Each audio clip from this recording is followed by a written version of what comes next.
All right, I don't usually do the style of video because you guys aren't usually looking for my type of mug in your face on the YouTube channel.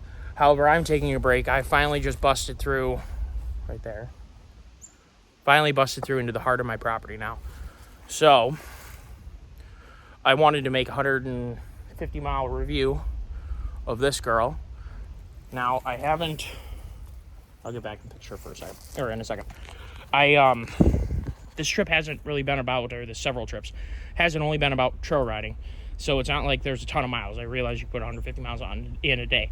I wanted to work on trails mostly, but I did get out to do some meaningful trail miles, which I really, really enjoyed on this machine, because this is a work and play machine for me.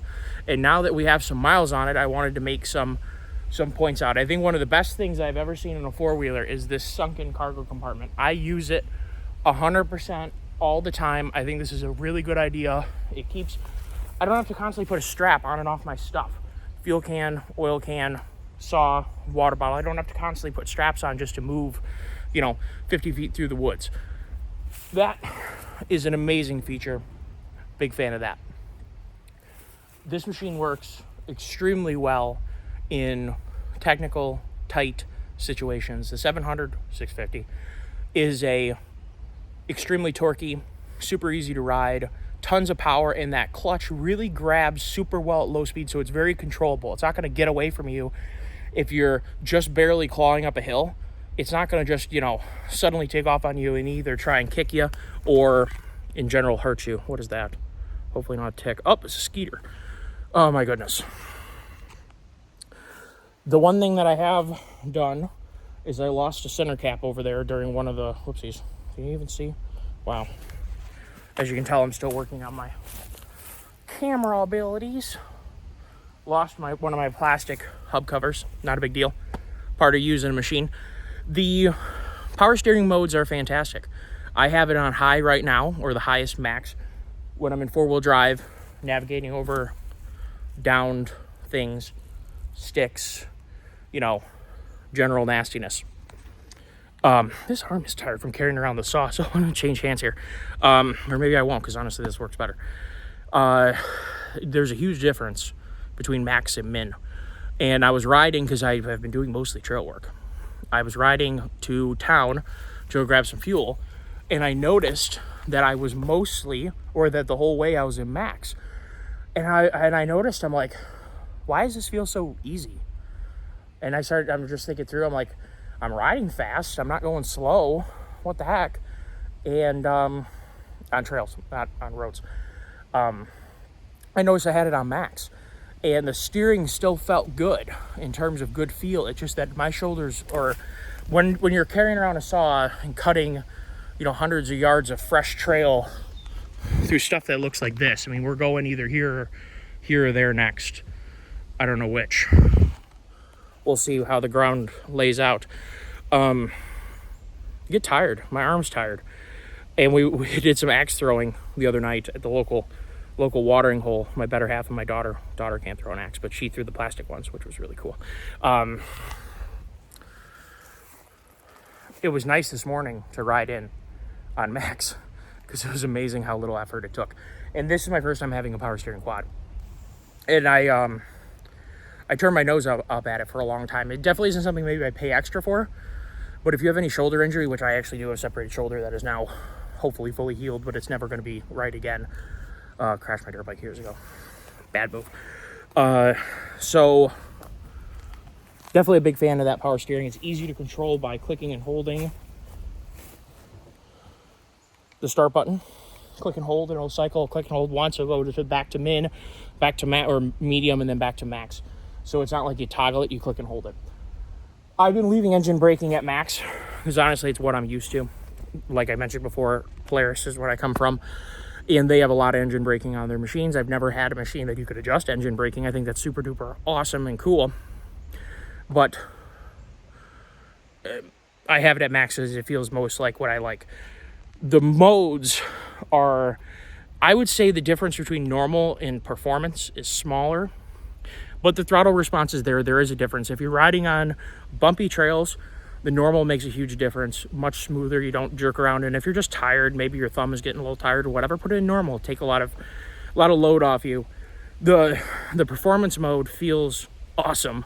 A lot of power right there. And the work mode is so smooth when you're in four-wheel drive and four-wheel driving around. Having the 3 modes, they not only do they work, but for a machine that is truly a dual purpose machine, I think this is exactly what you like. The handlebar spacing is perfect for me. I'm a pretty big guy. I'm 6'2", and my wingspan's probably, I mean, I've never measured wingspan, but I'm going to bet you it's, you know, definitely taller than my height. I have wide shoulders, long arms.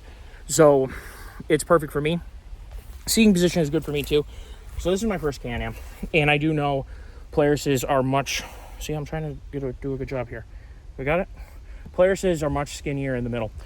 And the only time I really felt that mattered, what it was when I was riding hard. It doesn't matter for any work, taking your garbage out, doing work around the property, not a big deal. If you're really hustling it, have you ever gone to the gym and you either get prepared to bend over or even stretching and you feel your hip just move a little bit, or maybe you're just stretching at home? I'm not saying you have to be at the gym. I'm just saying it's a weird hip feeling sometimes when you're riding, like you've like overextended, or maybe you're stretching your hips to move out a little bit, but it is in the muscle. It's almost like the joint feels a little bit overstretched in one direction. Is that a skeeter too? What is that? God only knows. I don't even want to know. It's on tick, hopefully. So that's the one thing I've noticed. And it's not that it's unpleasant. I think it's just part of the architecture that CanAm uses for the machines. It is what it is. It'd be the only thing that I change about this is the width between your legs. You do feel it when you're riding hard. One other thing, and again, I'm going to try to do my best with, this gets somewhat in the way. Come on.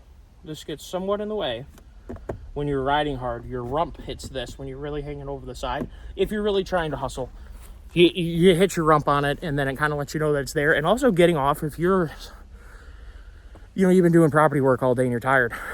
You go to get off the machine. Sometimes you got to give it a little extra stretch of your leg to get over top of these big wide hips on this thing. Consequently, though, they've given you a lot of room for suspension travel. And that's one takeaway that I have, or biggest takeaway, is using this, doing some exploring and also working in here. The ground clearance is freaking nuts. And it doesn't seem to be penalizing for anything, including up travel and tire clearance. So sometimes you got to get the body work up a little bit in order to make room for your suspension to do its job. The other thing about this Pro model, I'm a bigger guy. When I test drove this machine, usually whenever I ride anything, it's undersprung for me. And that's my fault. It's not anybody else's fault. They're not building it for, a 90th percentile dude. They're building it for a 50 or 60th percentile male, usually. And that's why dirt bikes are not sprung for 90 percentile males. They're sprung for someone that weighs 129 pounds wet and is 5'6". So, especially a Japanese dirt bike, they're not sprung for people my size. Something you have to pay for and fix. When I rode the Pro model, being that this is the work model, and I understand it has a little tougher or a little stiffer springs, and these are adjustable springs. They do have your turns on here, and I think, it looks like it might be turned. It's turned up to level 3. I didn't do, or wait, is that level 3? 2. Level 2? Looks like level 2, maybe 3. I didn't do that. It must have already been set like that. But all I know is the way that it was delivered. Let's see if the backside is turned up. Yep, same thing. Whatever this was delivered in terms of spring rate and adjustment is perfect for me.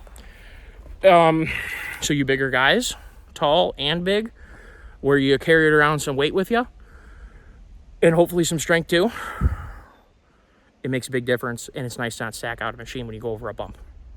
So, huge fan of that suspension. I think it's wonderful. I understand, and I need to do a little bit more reading because I've been doing too much working and not enough reading. Supposedly the diffs are stronger in the Pro model. If that's true, I don't know if it's true. If anybody knows for sure, go ahead and enlighten me as to if you work at CanAm, you know the specific differences. Maybe you're a nerd on this subject.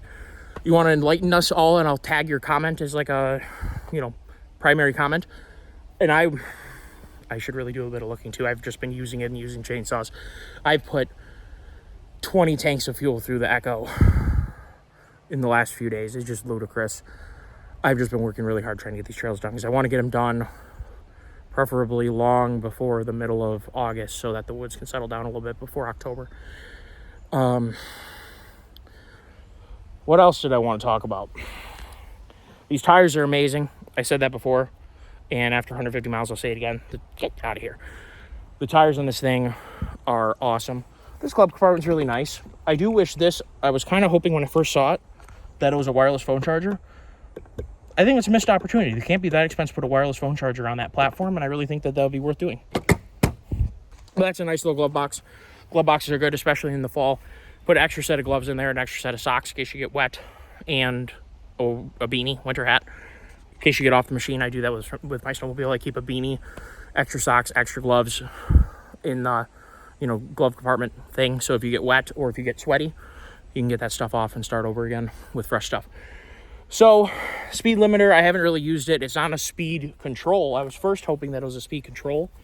It's not. It literally just lets you set a max speed. So if you wanted to have a newbie ride it, or if you wanted to, let's just say it was a 25 mile an hour speed limit in your subdivision and they enforced it with an iron fist, and you wanted to set that so you didn't have a chance of your kid getting you an expensive ticket.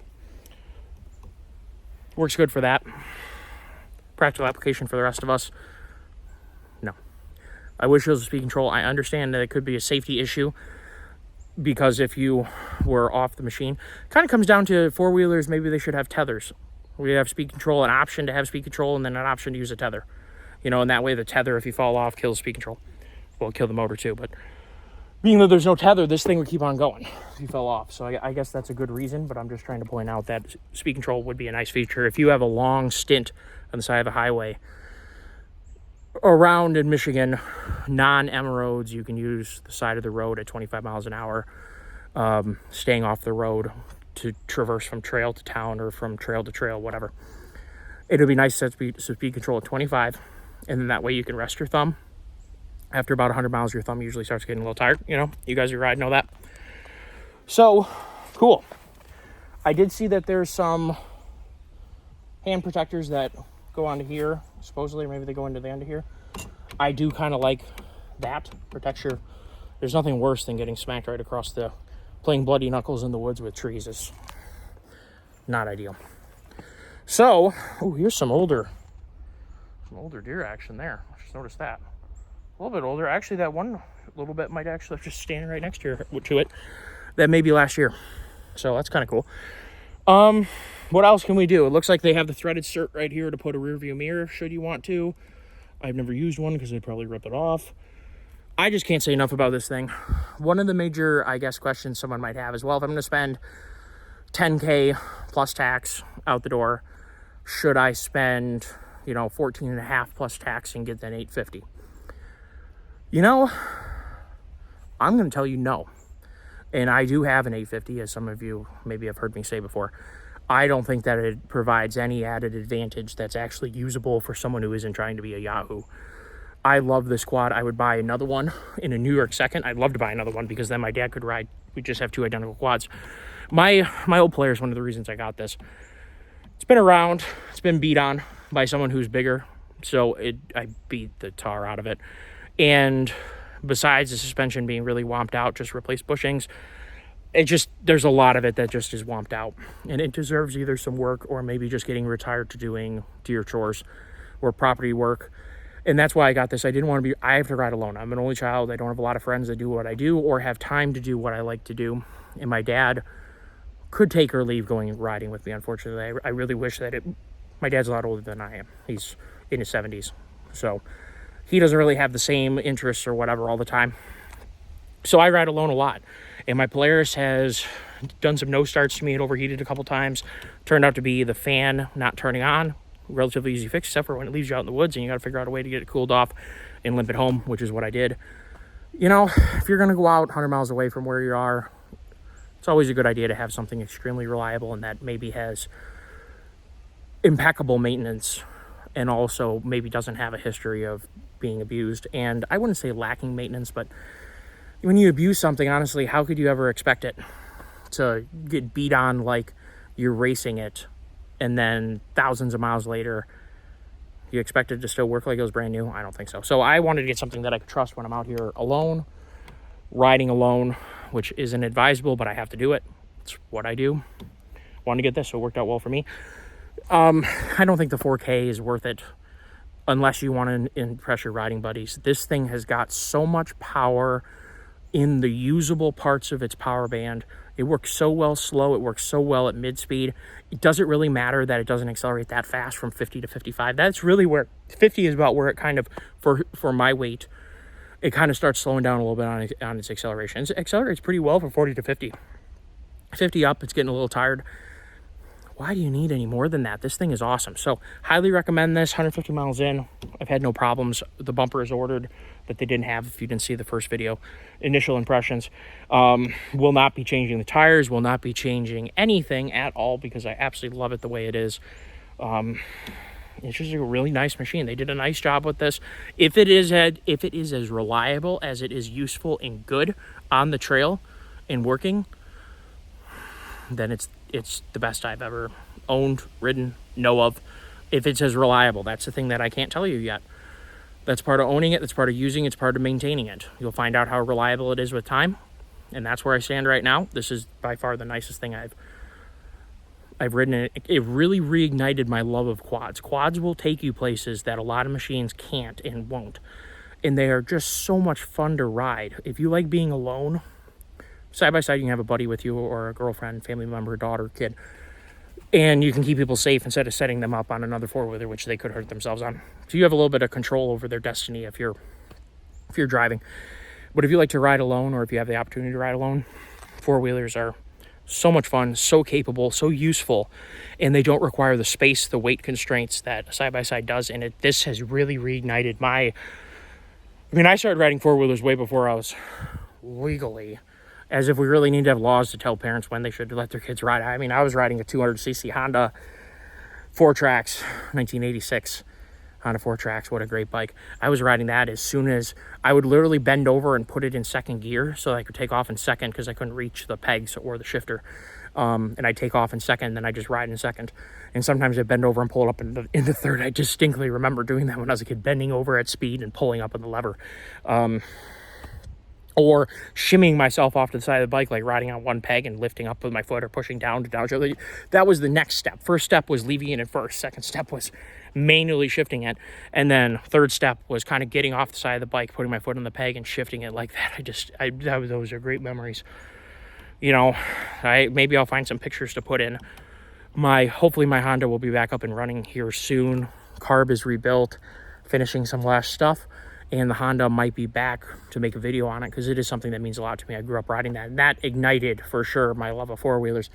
And this thing has definitely reignited my love of four-wheelers. So if you're in the market, I could not recommend this more. I searched, looked at Hondas, looked at the Grizzly, because I really was wanting to have a single-cylinder, super simple, quieter. I just didn't need to have the speed because, honestly, speed just gets you in trouble.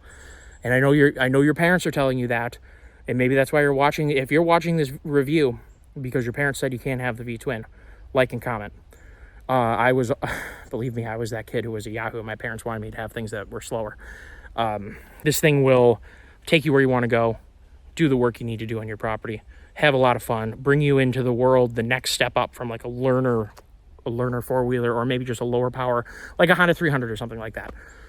Or an Arctic Cat, 350, 400, whatever the heck, all the different nomenclatures of an Arctic Cat. You know what I mean? Entry-level quad, the smaller quads, cheaper quads. This should be a good step up into reliability, power, four-wheel drive capability. This works amazing. I really like the locking diff feature because I like manually locking it, and then I know it's in. I did have a stump situation that I was crossing a stump, and I felt the Visco lock on its own, and it definitely took a little bit of wheel spin, just like I don't like, but it worked excellently when it engaged. And then you have the backstop of just flipping the switch on your own and manually engaging it. So win-win. I think that this package rocks. CanAm, well done.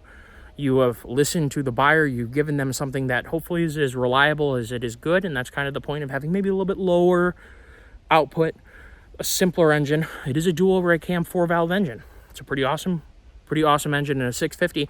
Like I said, it feels a lot like my Raptor. A very similar, a lot of bottom end, a lot of mid-range. The Raptor really wasn't that fast. My 660 was not that fast top end. It really did its business at low and high mid RPM, and therefore is a great trail machine. And that's exactly what this thing does. Low to mid high RPM, and then at high RPM it really isn't. Let's stick in my ear. At high RPM it really isn't, you know, going that crazy. The clutching is so smooth. It grabs the belt so hard. No slippage. Low gear is so perfect for creeping through the woods. It's absolutely perfect for that. But to be able to have something that creeps through the woods and does work so well, has good traction on uneven mud surfaces, and then also is such a reward in two-wheel drive, having fun on trails, you're killing two birds with one stone here. You're avoiding buying a performance and a work machine. You get one thing and it does both. You guys have a great day. Like and subscribe if you like the content and the review. Hopefully this helps your buying, journey. It's important. Do your research. Watch more than one review video. Watch a lot of review videos. A lot of people have different perspectives, different backgrounds in four-wheeling. There's people who are really work guys. There's people who are really performance people. And then there's people, some like I would call myself, I like to work, I like to play. So it's a perspective that I can help you with. I'm not a mud rider, so I can't help you with that perspective. I imagine this thing does quite well in mud right up until the point you suck water in. I imagine that would be the case. You guys have a great day. Take care.